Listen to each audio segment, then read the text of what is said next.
It's 2020 and you're still single. What's going on? If you were to connect with the first person that you met on a dating app and meet that person and fall in love, they wouldn't have any more business, right? So it is sometimes in their interest to keep you interested in seeing dating as a game and an ongoing game.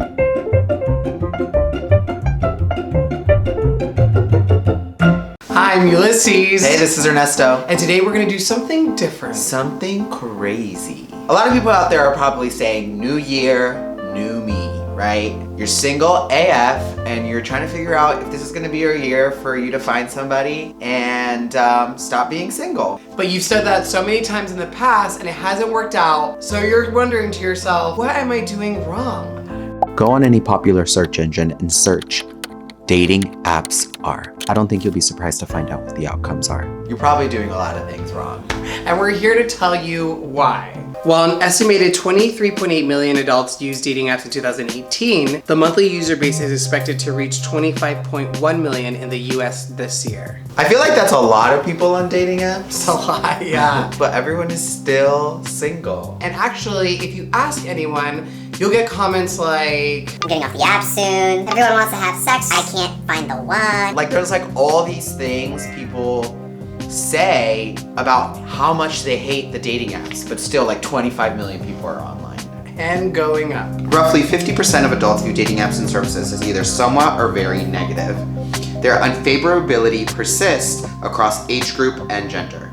For example, 59% of women and 55% of men have either or somewhat a very negative opinion on dating and apps. Okay, so now that we've like spit a lot of facts at you, what are we actually trying to say? Yes, we understand it's hard, but people are still finding significant others and falling in love. We found love. We know plenty of other people that are finding love. So Uly and I have devised a list of 7 things that you should start doing this year That we think will help you find the person of your dreams.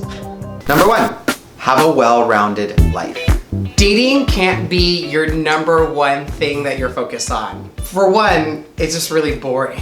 Well, and I also think that like the more you stress yourself out, the more pressure you're gonna put on yourself, and also like you'll probably put a lot of pressure on that other person as well. Having a well-rounded life can also help when you are on dates to have things in your life that aren't just focused on finding another person. It makes you a well-rounded person, and also invariably makes you more interesting to talk to if you have hobbies and things that you do that you're focused on. Yeah, when I was dating, the people that were most well-rounded, the more they were passionate about something, the more I was attracted to them. Just focus on the things that you love to do in your life, whether that's a hobby or a sport or something creative. Just, you know, put your energy into those things, and so that when you do come along with someone and you find someone that you're attracted to, you can tell them all about it. Number 2, giving up too easy / too picky. I think there's a lot of people out there, I think it's really like as a defense mechanism, but they worry too much about like what early stage red flags there are and identifying them as reasons to not be with this person. Not only do they identify red flags as soon as possible, they identify so many red flags that are so minor that they write off the person altogether. And a lot of people will throw away a potential partner because Of something silly. of something silly. Which goes to show that it's a reminder that you're not the best thing in the world. I know it's hard to hear. Your significant other is gonna have faults, and newsflash, you might have faults too. Yeah, stop thinking you need to find the perfect person because you're not perfect, and there's people out there that are gonna be thinking the same thing about you. I think you wanna find someone that understands you have faults, so let the other people have some weird things. And speaking of which, you're not gonna find the best thing out there. I think part of like the dating culture is looking for the better option. They're like 90% my perfect person, but I think I can find someone that's like 95% perfect. It's really unattainable. You can't find that perfect person. And ultimately, what you really should be looking for is someone who just treats you well and makes you feel safe and good and comfortable, and that's really the most important. Number 3, don't internalize rejections or failed dating attempts.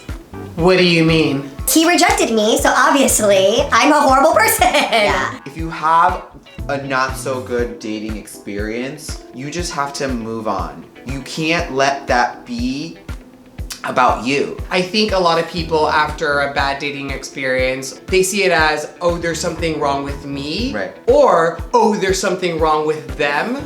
But in reality, finding someone to date for a long time is tricky and it's hard. Yeah. And if it doesn't work out, you just have to be like, All right, man, next one. Yeah, that sucks, but That doesn't mean there's anything wrong with you. That just means it wasn't a match. The more you know that that's what you should be doing, the more you'll just like weed out the people that aren't the ones, and you get to date the next person to try and figure out if they are the one.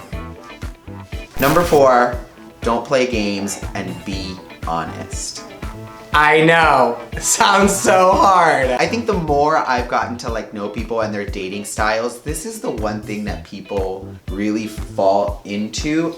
And I also think it's one of the things that for us really set us apart and really allowed us to go the next level. It's because we were very honest from the beginning about everything that we were feeling. I think for people right now, it's really hard because it takes a kind of vulnerability to not play games and to be honest. The sooner you are to being your true self in the beginning, the higher the chances of you finding the right person that fits for you. Because if you're playing games and you're waiting to text, Or like trying to interpret every text that they sent you, like if there's something between the lines, or like for that everything they say, what do they really mean? That's like so exhausting. And there's no better feeling than when you are completely honest and they really like you for it. Like, that is the beginning stages of love. so that means if you want to text them, text them. If you want to call them, call them. If you have something that you think is kind of weird, tell them sooner rather than later so that then, you know, Yeah. they know who you are. Yeah. Number 5, work on yourself/self-love.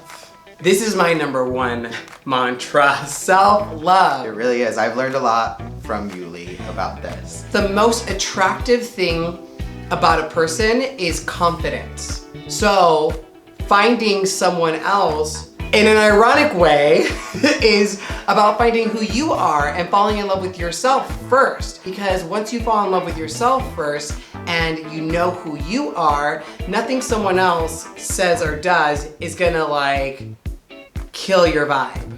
And on the other side, let's say you've gone through some bad relationships and there's some things you feel like are wrong with you. Don't look to other people to help fix that. Don't expect the other person to help mend the things you feel like you've done wrong in the past. You have to own that yourself.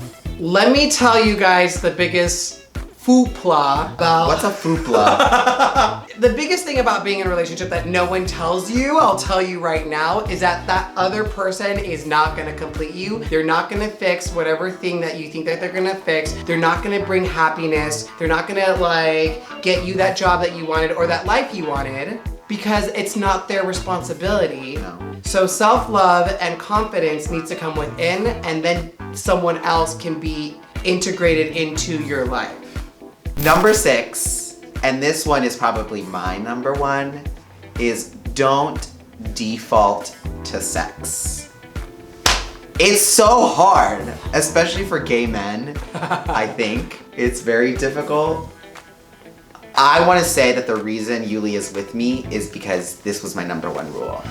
And he had met other people that didn't have this as a rule and hadn't really dated much because things always got to sex. And then when it gets to sex, everything gets cloudy.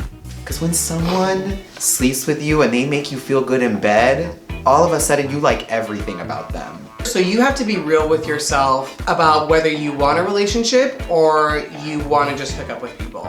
Because those are two different and they can seem kind of confusing when you're seeing the same person regularly and hooking up with them. That does not a relationship make. You can't say you're looking for a long-term relationship. This is like a Grindr thing. You can't say you're looking for a long-term relationship but willing to have fun right now.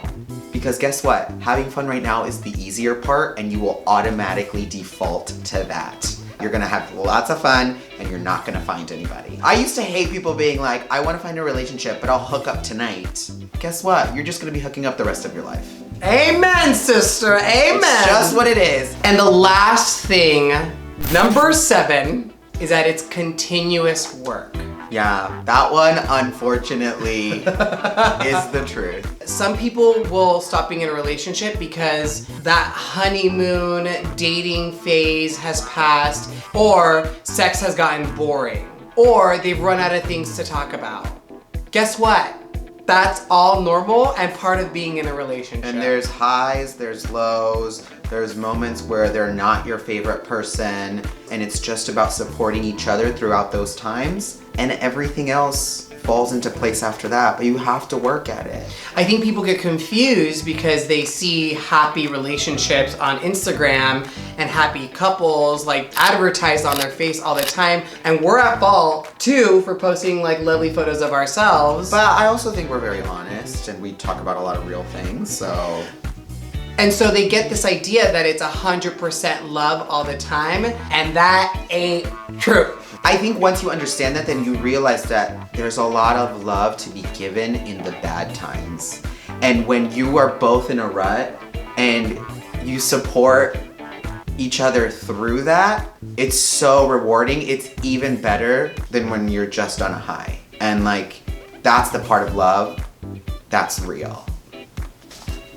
Are you getting emotional? No, yeah, anyways, yeah. Oh, babe. You were reluctant. See, it's not all highs.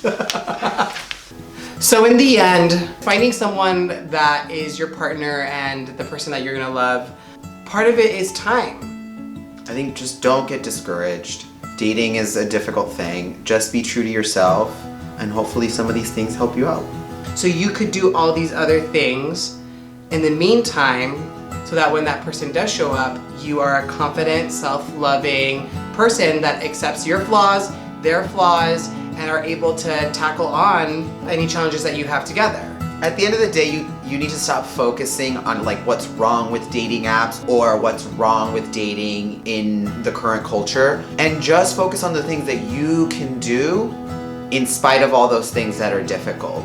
Because if you just focus on the reasons that you're gonna be single, you're gonna be single. So if you have any emotions or comments or feedback, let us know in the comments below, and we'll see you here next Thursday.